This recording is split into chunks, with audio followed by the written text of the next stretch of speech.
As you know, we do record all of these trainings and all of these meetings to be put up onto the YouTube channel. So you and all of your sub-agents should have access to the YouTube channel.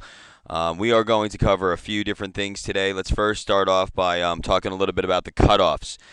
There have been a lot of questions regarding cutoffs, extensions, and things of that nature.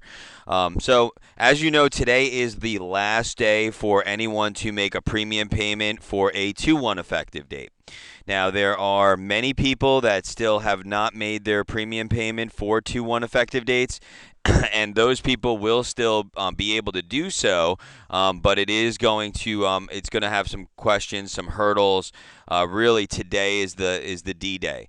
Now, if someone had problems with making their premium payment, if they were not able to make the premium payment due to technical issues, due to phone systems, just not being able to get that payment in, and you have them on the phone today and they said, "Oh my goodness, I didn't make my premium payment. What do I do?" Get them on the phone with HPS. Use the 800 number that you all should have at this point, and have them make their premium payment.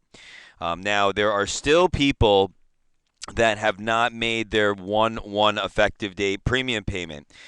Now, what you have to realize is that as agency owners and as agents, you should all have gone into your search accounts. And if you're looking on my screen here, you go to the home screen, you go into search accounts, and you make sure that you're looking at all of the folks and look at what those individuals, who's enrolled. Make sure that there's a contract number. Make sure that you're finding them in search accounts. We have been told by Blue Cross Blue Shield, the powers that be, that about 98% of all applications that were processed have been issued with a 1/1 effective date. That is in excess of 150,000 contracts. So bravo, hats off to everybody on this call, because you were a major part in why this happened and why they had such a volume. But as you're looking at the search accounts, you may still be able to identify that there are people that are not showing up. You need to work with your agency owner. You need to work with Ms. DeFalco to provide a list of those applications that have not been able to make a premium payment. You should have already been doing this. This should have been something that has already been accomplished. And you need to make sure that you're going in, making sure that all of your contracts are within your search accounts. And if they're not in your search accounts, then you are still going to want to try and print a temporary identification card. What we have found is that some folks and some agents that are completing applications on healthcare.gov outside of IST, you may be able to print a temporary ID card. You will be assigned as the agent. We're going to have to talk about that in a second. But that way you know, just because they're not in your search accounts doesn't mean that they're not enrolled. For example, we've got some agents down in South Florida who have written some business right on healthcare.gov, or their clients have gone to healthcare.gov, entered in their national producer number, and then they are issued, policies are issued. They're not in search accounts, but you are able to print a temporary identification card.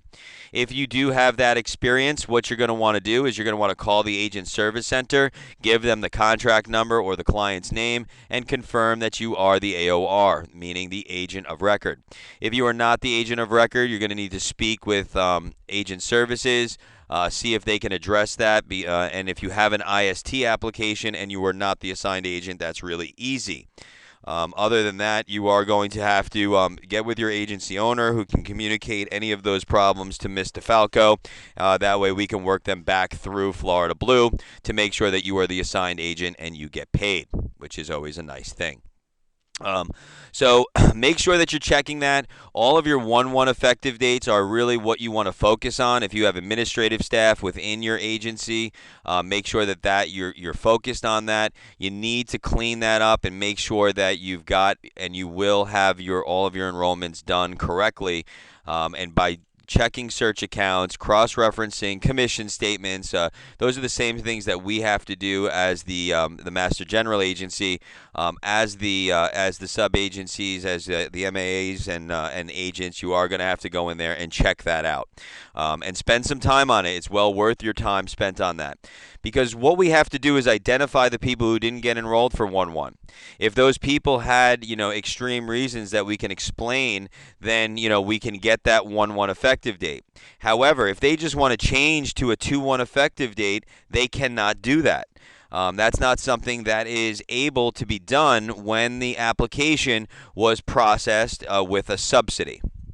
Now, we have gotten some guidance that if the policy was not processed with subsidy and these people had problems making premium payments, you will get a secure message from Florida Blue asking what premium is going to be applied to what month, what the effective date is going to be. I got an email from a couple of them yesterday from Blue Cross regarding that. Check that, answer the questions, make sure that you get things enrolled, so that way these people are sitting there with insurance. Now, anyone who's got a 2/1 effective date or 1/1 for that matter, 1/1 is again what we're focused on, making sure that that's cleaned up first. Now that we're coming to the close of the 2/1 payments and things like that, what we need to do is make sure that those people are enrolled as well. They have identification cards, and as we did before, we are going to have to deal with the medically needy cases first. Prescription drugs. Now, when you're doing this, please don't just send this to your agency owner or to Gigi, and I would not even advise calling unless you've done your due diligence before you make that call.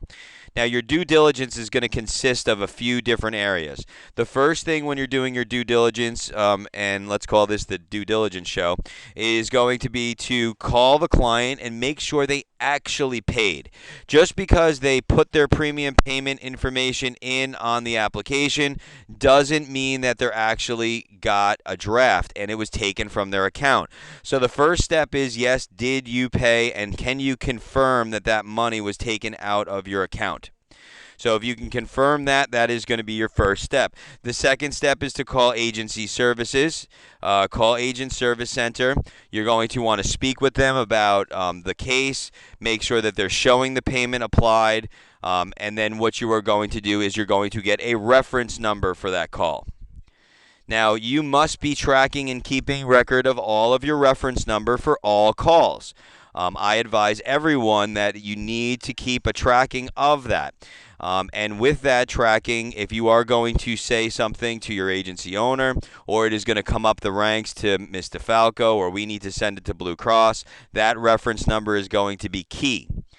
Now, if you have identified that that client, step 3 in due diligence, has a medical necessity, then we are going to need to know what that medical necessity is and the doctor's name.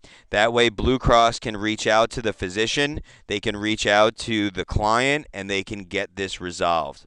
And that resolution may be a temporary identification card. It may be all different ways that we can get the claims paid. This is why I know that Gigi and myself have been telling everyone it is so important that all your applications are done through the Marketplace direct link. You do not want to be going straight to healthcare.gov, because by going straight to healthcare.gov, tracking mechanisms, national producer numbers, proof is harder to deal with than when we're dealing with an IST application.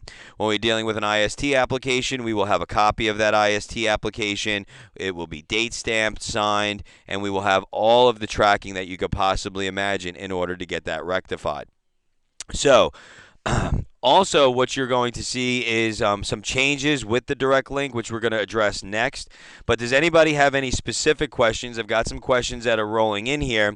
But does anybody have any specific questions about the cutoff date and the payment date? What we're dealing with as of today.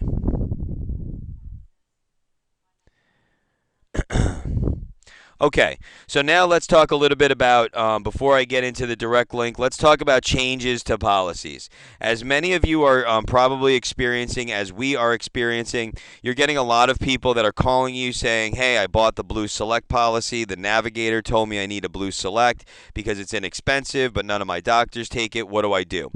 Well, you can't make those changes now. Remember the rule. You can only make the change if we haven't reached the effective date and there hasn't been a premium payment. If the effective date has been passed and a premium payment has been made, then you cannot help them until an SEP has been announced and is accessible to us. As of today, February 6th at 8:43 in the morning, there is no guidance for accessing SEPs for moved or someone who paid on the wrong policy or someone who selected the wrong policy. We can't make those changes. If you call Florida Blue, they're going to tell you that you have to call the marketplace. If you call the marketplace, they're going to tell you that you have to call Florida Blue. And you will go through this round robin cycle and get nowhere. I want everybody to know to please direct all of your downline that you cannot make any SEP changes as of today. There will be SEP changes that will be allowed for people who did purchase the wrong plan, for people who did use a navigator perhaps, or were sold a bad bill of goods. There are going to be a slew of those opportunities available for you, but they are not available now. So what do you do? So I get a client on the phone. I'm talking to Bob. Me and Bob are discussing his plan options. He enrolled in a Blue Select plan. I identify he's made his payment. He's got his identification cards. He had a 1/1 effective date. He goes to use the policy, and it doesn't work. Well, Bob is just going to have to sit tight. If he cancels his plan, then he is not going to have an SEP. So Bob is going to have to sit tight on the plan that he has until the SEPs are announced. Now, I know the next question that everybody is going to say is, when are those SEPs going to be announced? And I don't know. It could be tomorrow. It could be a month from now. It all depends on when the government announces it, because the government has not announced the SEPs that are available as of today. Which is going to bring me to my next point. Many of you have been dealing with clients that, I don't know, you spelled their name wrong, they didn't notice, gave you the wrong wife's birth date, the street address is incorrect, and we have not made or been able to make those changes. Now, those changes are able to be made, and they can be addressed with healthcare.gov via a phone call.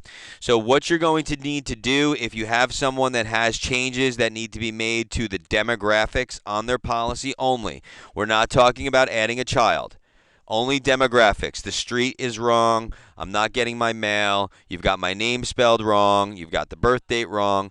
You will call healthcare.gov directly. Those of you that don't know what I'm talking about, you'll go to healthcare.gov. That was a joke, just in case you didn't know. And on here, just contact them. Contact the 800 number. Speak to a representative. You will need the client on the phone with you in order to make those demographic changes. It is not going to be a quick process, so do it in non-productive times. They are open all the time, so it's something that you could hold them till late in the day.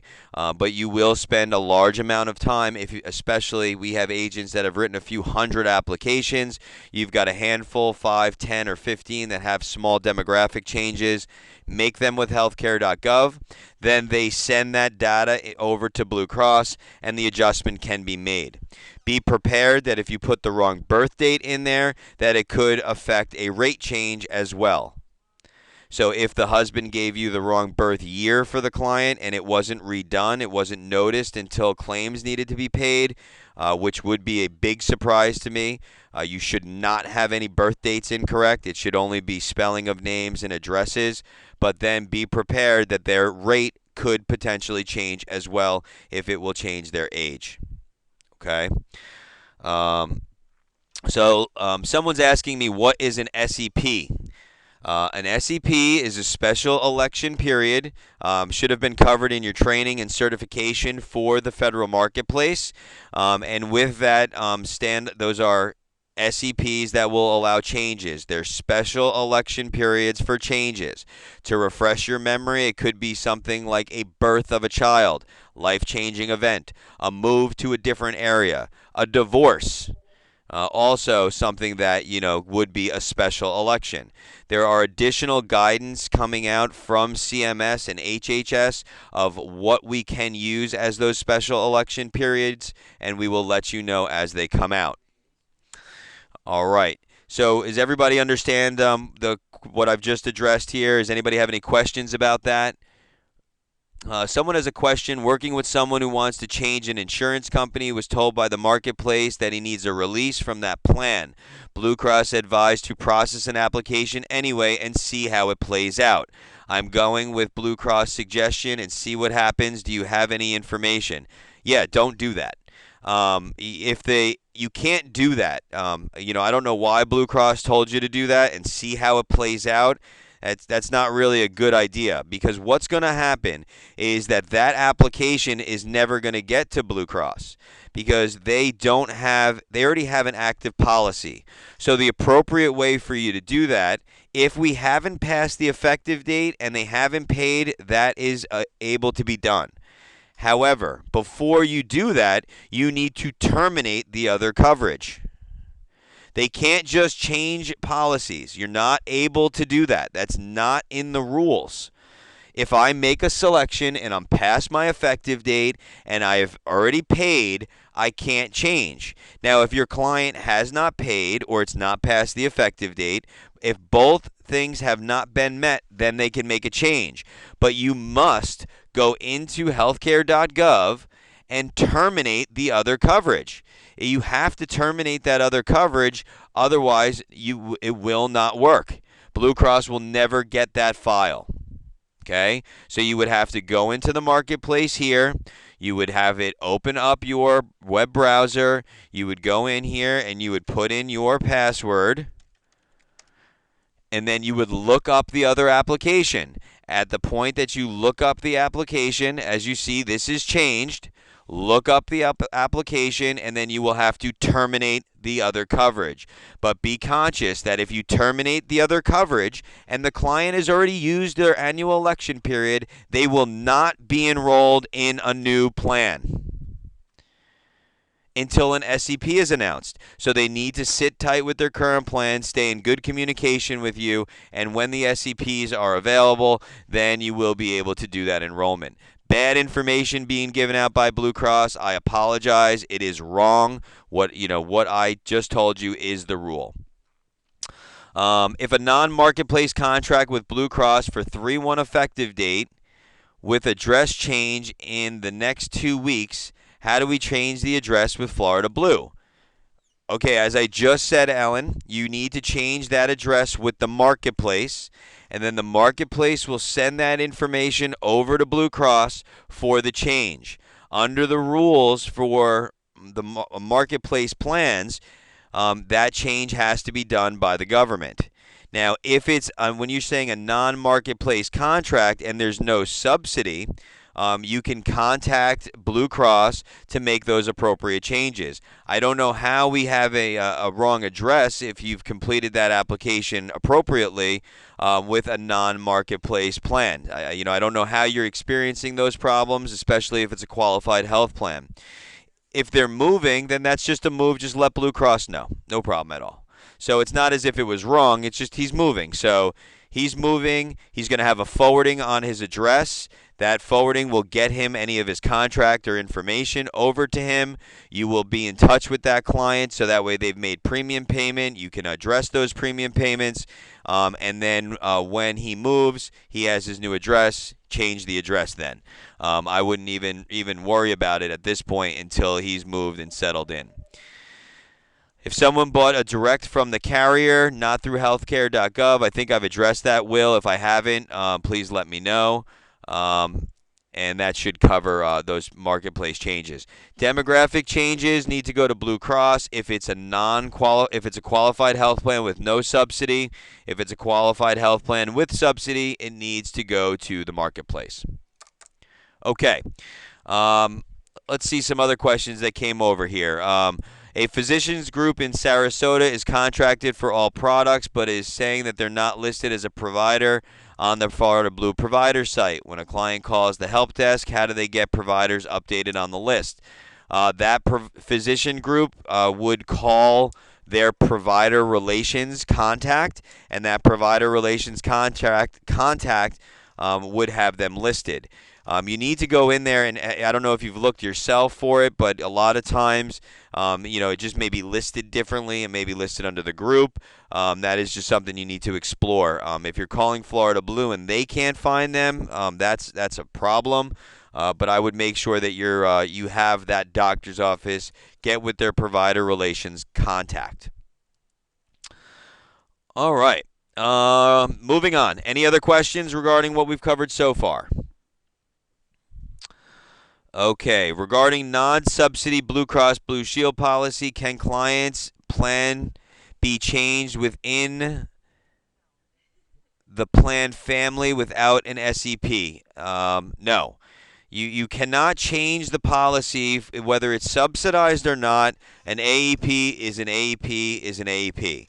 Once that policy is placed in force, they can't enroll again, whether it's on the marketplace or off the marketplace. There are some timing issues. It's all about timing issues. Once they use that AEP, they can't use it again. It's like Medicare. Last in wins, because if they, again, have not passed the effective date, they have not paid, then you could always change it. But once they use it, they lose it. And the reason that is let's just say your client takes a policy with a 1/1 effective date and they buy a platinum plan. They get an inpatient hospitalization surgery. They get out of the hospital. Now they want to cancel that plan and buy a bronze plan at a much lower cost. They're not able to do that. Once they make their decision, they're done, because they can't transition. It's to protect the insurance companies, because that way people aren't buying a policy and then immediately canceling it after services are rendered. Can you please clarify? Once enrollment stops on 3/31, confirm that there will be no opportunity for enrollment unless there's an SEP. Correct. I can confirm that. You cannot enroll someone after 3/31 as of today unless they have a special election period.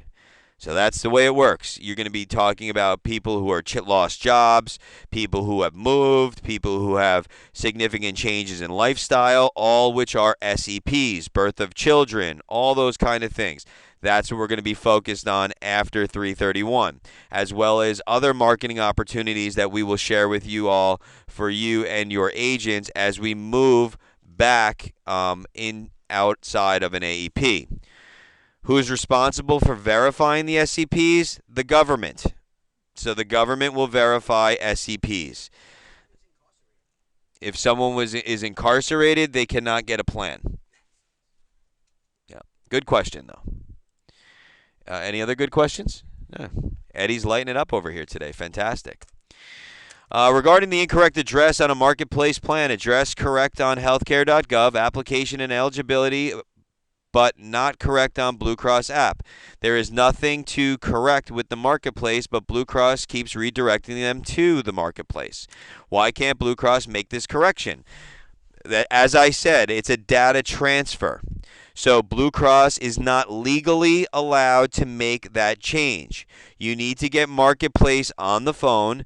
Tell them that the address is incorrect. If they say it's incorrect in their systems, correct in their systems, have them adjust it again and resend the file to Blue Cross, because the file was corrupt when it was sent to Blue Cross. They send an 834 file over to Blue Cross every day, and when that data was in that, this is probably an early application, Tiffany, I would assume, that application data was transferred over incorrectly. We can't change it. You're going to scratch your head. You're going to say, oh my God, what's going on? Everybody's crazy. They're not crazy. It's just the rules that we have to follow. I'm sure the government will accurately verify SEPs. They've done a great job so far. It's whether they verify it or not, Will, is really insignificant. It's just that they're the ones that are responsible for it.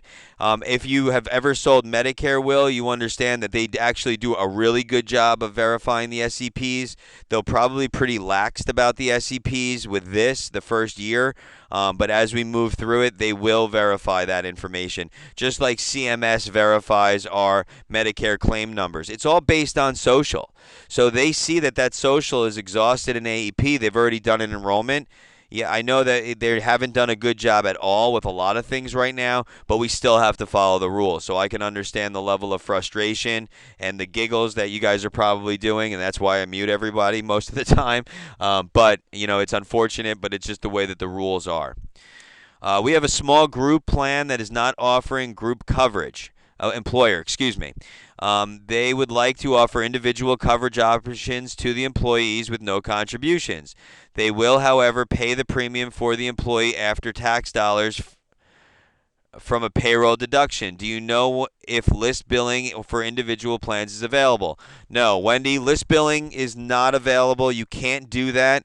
That is going to be a problem for the small group employer from a taxation standpoint. It can't be done legally. You can do it illegally. There's a lot of ways to mess with the IRS on that. I wouldn't advise that at all.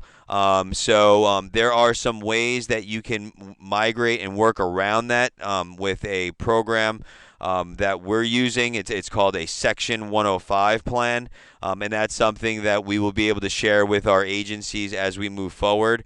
It is a great opportunity for you when talking with small employers. We will be doing training on that for all of our sub-agencies as well, because it becomes a huge opportunity after AEP. But you can't do it that way because it will affect taxable income. And you have to be really careful about that, Wendy. So that's something we'll take off of the conference if we'd like. Non-subsidy Blue Cross plan. Can clients change their plan without a SEP? We've already addressed that. No.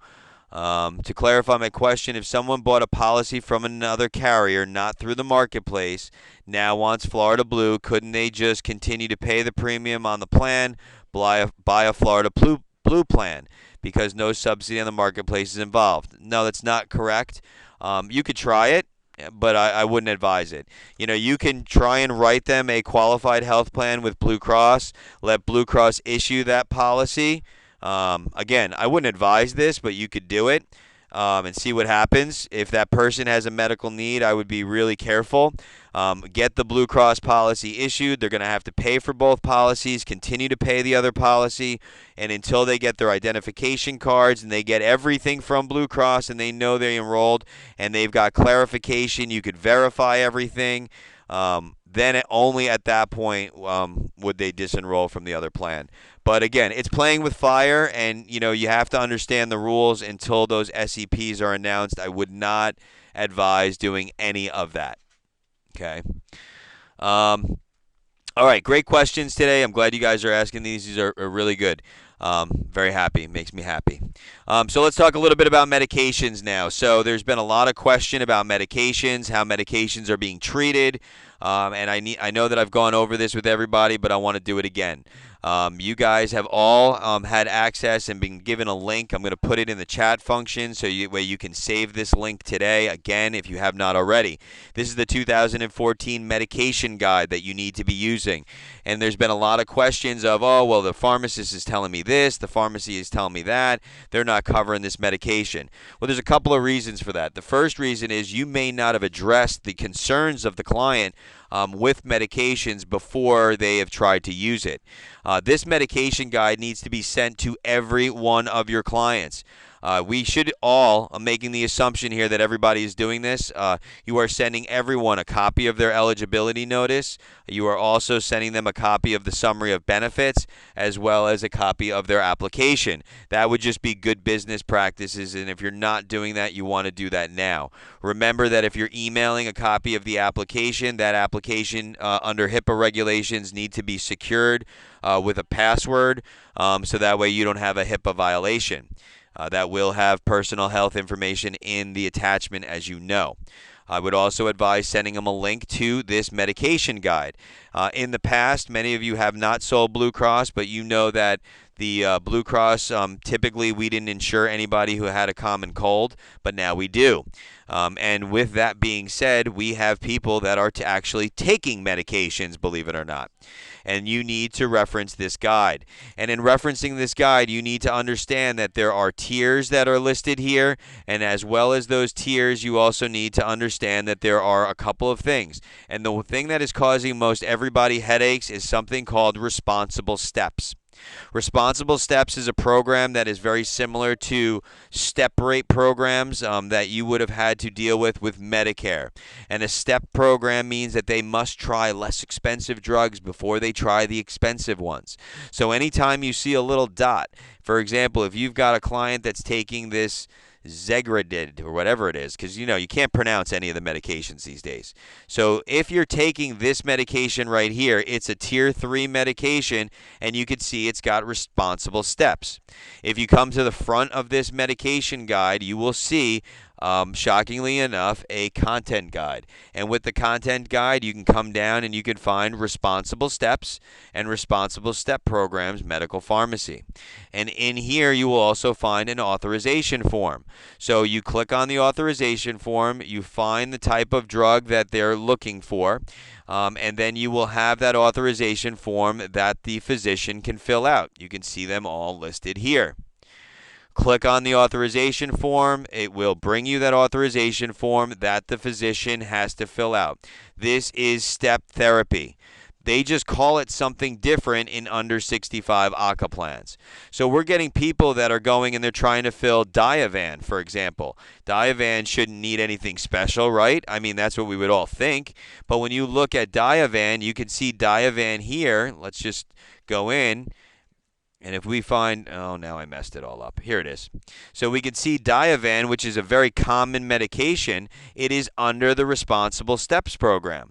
And your client will go to the pharmacist, and if the pharmacist is not a real nice pharmacist, and they're getting frustrated these days, agents are getting frustrated these days, everybody's getting frustrated. Don't be frustrated. Deep breath. Woosah. And read the medication guide. It is a responsible step program. There is a form that needs to be filled out. Now, also be conscious, if your client has already done these responsible steps with their other program, other insurance carrier, other old policy, they don't need to do it again, but they need to fill out the form. And you could find the form, as I just showed you, at the beginning of this diagram, in the beginning of this medication guide. Now, furthermore, as you're looking at this, furthermore seems to be the word of the week, there are people that are getting the incorrect information from the pharmacist, and when you have that situation, there is a hotline that the pharmacist can contact. And I am putting that hotline number in the chat function, and you should also give that to your clients. That is when you are in a situation that the client goes to the pharmacist and they say, no, this medication is different. This medication is not the cost that my agent and my carrier told me. They can call this 800 number. Those of you that are listening only and not watching, it is 800-821-4795. Again, 800-821-4795. Now, that is only for pharmacists to use. So they go in, they go ahead, they have a problem, the pharmacist can call this number and get appropriate guidance. Is this the same guide that we use in the group? I don't understand. This is the formulary guide that we are using for all Affordable Care Act programs. So it's a loaded question, so I would prefer to have more specific guidance before I answer that. This is the 3-tier open formulary program that you should be accessing for 2014. Now, you can also visit the My Prime website. The My Prime website is also another way that you can work with your clients. This is available for under and over 65. You can use the My Prime, and you can go ahead and you can continue without signing. You select the state in which we're marketing in, Florida Blue, and then we pick the product that we're talking about. This is not a Part D, and then we continue to My Prime and go right through the process. Okay, so remember, we're using an open formulary for this search, and this is the open formulary guide. Now, in the event that you have a medication that is not listed on here, then what you will need to do is you will need to call agent services and get some further direction on a medication that is not listed. They can identify the tier at that point for you. Now, if they are on a specialty drug and those medications are administered at a physician's office, then that falls under medical pharmacy that you would find in your guides. And in those guides, medical pharmacy, which is going to be a cost share, which is in addition to the physician's office services, and does not include immunization and allergy injections. Medical pharmacy in that parameter would have a monthly out-of-pocket maximum, and depending on the plan that you select, it's typically $240. Now, with that, there is a $60 copay per administration of that, and with that $60 copay, there is a maximum monthly out-of-pocket of $240, which does count towards the maximum out-of-pocket on the plan. And if a lot of you are scratching your head and don't have any idea what I'm talking about, let me take a look and show you. Excuse me. I apologize. So let's go into healthcare plans. Let's look at blue options. Let's look at let's pick an everyday health. And let's see if it's listed in here. I know it's listed in our guides that we have. Let's just see if it's in the mini. I don't know if it's in the mini. I don't think it is. Now, it's only listed in the full summary of benefits that we have. If you're looking at the full summary of benefits that we have, let me just go to the matrix here. You guys all have the matrix and the cheat sheets. But if we're looking at the blue options, qualified health plan matrix, I'll zoom in on this so everybody can see it a little bit better, exactly what I'm talking about. Well, let's just look at the all copay plan here. We'd be referring to medical pharmacy. So you can see what happens here is medical pharmacy has a $60 copay, and with that $60 copay, that is going to be for the cost share in addition to the physician's office visit. They normally aren't going to charge them for the drug as well as the administration of the drug. Certain drugs that might happen, and you will need to contact agent services based on the drug that they're taking. So you will have to do a little research. Okay? Hopefully that answers those questions. Does anybody have any questions regarding the medication guide? Okay, someone's asked a question. What does Blue Cross send a member after enrollment if we are sending benefits in a formulary? Well, they send a policy. They send all of the information as well. But I'm not suggesting you mail this to your client. I'm suggesting you email it to the client. And that is just good business. We've been doing that for years. We do it for our Medicare beneficiaries, and we need to do it for our Affordable Care Act clients as well. They will get it. However, I would prefer them get it quicker because at the rate that a lot of the information is getting out to clients and with some of the inconsistencies, it's just going to solve headaches for you. Okay, do you know if it is mandatory generic, meaning that they must get a generic if it's available? Unless it's medically necessary, they are going to have to take a generic medication. So if a generic is offered, they are going to have to take that generic medication unless there's a medical necessity that they can't take it, of which a letter from the physician will prove that, and then they will get the appropriate copay. Okay, so now we've covered a lot of different things this morning. I want to open up to any general questions that anyone may have. We really need to dig deep and get going for the rest of this month. We've had a great amount of production. Everybody's done a very good job. As I said, we're dealing with a lot of headaches. It can get very frustrating. I apologize for that. If you think it's any better in our offices, it's not. People wanting to make payments, people can't make payments. Use the HPS numbers. Make sure that you're conscious of the enrollments. The big problem that everybody's having now is if they want to cancel a policy and enroll in a new one. So you have to understand those areas, and you have to make sure always, always, always that you're logging into Blue Cross and terminating the other coverage before you do another app. And make sure that if you are using an AEP and the AEP has been exhausted, that you don't want to do that because you will be the responsible party for terminating that coverage. Okay. And if somebody's asking about standalone vision plans, no, we don't have a standalone vision plan that's available as of yet. Um, the V plans, as well as the O and U plans, which are for American natives, are only available on the marketplace. So you can't use the direct link for your Alaskan natives because we have so many of them. Your American Indians that have tribal relations, they will need to prove their tribal relationship, all of which has to be done on the marketplace directly. If you need to access a V plan, you also want to make sure that you're using the healthcare.gov directly. There's no other way to do that. Can you please confirm that if a member does not have workers' comp legit waiver, the person does have 24-hour coverage? I don't know if I understand your question. These are all 24-hour, 365-day-a-year coverages. So if they're trying to avoid workman's comp, is what I'm assuming you're asking, David. But these are 24-hour on and off the job programs.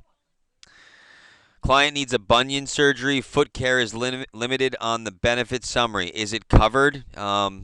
You'd have to call agent services specifically with the code, why it's being done, if it's medically necessary, or if it's cosmetic. I guess it depends on how bad the bunion is. That was a joke. So yeah, just call agent services on that. When you're talking about specific claims, I don't answer claim questions. Okay, and when we're looking about benefit summaries, when we come to some complicated stuff, you're gonna have to get agent services on the phone. But you have to understand that it's always got to be medically necessary, and that's something that agent services can answer for you. I don't want to answer a claims question because I don't pay the claims, and I don't want to give anybody the incorrect guidance. Does that answer your guys your questions that I have no questions that are open and pending. Does anybody have any other questions that you'd like me to address? Okay, so I'm gonna answer a couple questions regarding commissions.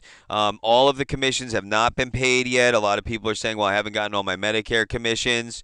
When we're talking about the commissions, way Blue Cross pays, the square up is coming with this next enrollment. I mean, excuse me, the next commission run. So that's for Medicare policies. You should see that squaring up of things. As for ACA commissions, contact your agency owner. They can give you some guidance on how they paid you on that kind of stuff and what was paid and what was not.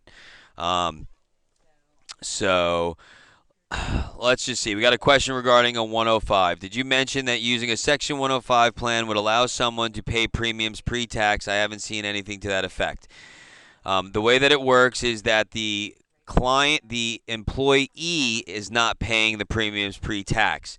The employer is able to make a contribution towards the employee in a tax-favorable basis, meaning that it does not affect the employee's taxable income. However, the employee will need to pay the full premium amount out of their own after taxes.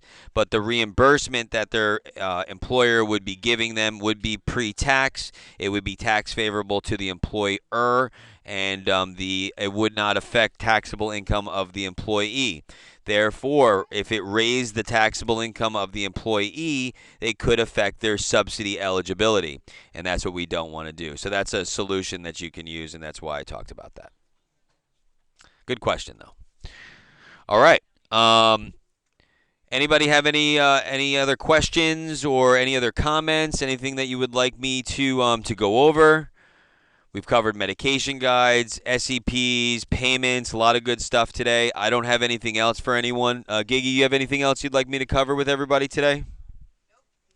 All right. Everybody, I hope you have a great weekend. Enjoy. And we look forward to talking to everybody next week. All right. Thank you, everybody, for your time, and I appreciate it. Oh, wait. Can you please address why people with green cards are getting stuck? They're not. People with green cards are not getting stuck.